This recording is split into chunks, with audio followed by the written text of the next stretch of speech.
बुची हाँ तो घमंड तो रही रे कुची। तो भाई एगो और रील दिखाता हूँ पूजा यादव का, टुनटुन यादव का पत्नी का। वो बहुत ज़्यादा रील वायरल हो रहा है। ईरान स्टार का गाना भी वही है और ईरान स्टार का पत्नी भी वही है। तो चलिए पहले वो रील दिखाता हूँ तो अब हम अपना दिल दिखाता हूँ।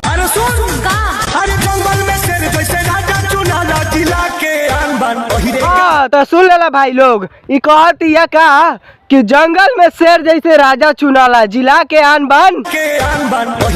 हाँ तो भाई एगो उसे पहले खेसारी लाल और पवन सिंह का क्या नाम है आप लोगों को पहले दिखाता हूँ, उसके बाद रील पर चढ़ाता हूँ। भाई खेसारी लाल यादव, आप प्यार से हम लोग इनको शत्रुघ्न बोलते हैं। ये प्यार से जगजीवन बाबू बोलते हैं। खेसारी भैया के और पवन सिंह के पहिल का नाम ये है, प्यार से बोलेला। अच्छा हाँ सही में कहा तनी। अब बहुत ज्यादा गर्मी के दिन बा, आ गई बा गर्मी का दिन।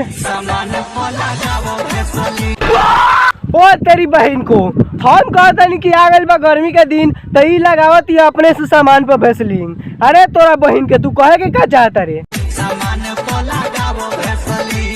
तो भाई लोग देख लो कैसे सामानों पर लगावता भेसलिंग। हाँ तो देख ले लो कैसे सामान पर लगावती है भेसलिंग। ऐसा में भेसलिंग लगा के।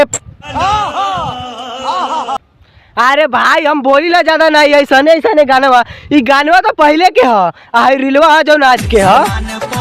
तो आज के है तो लगाए अब की भेसलिंग well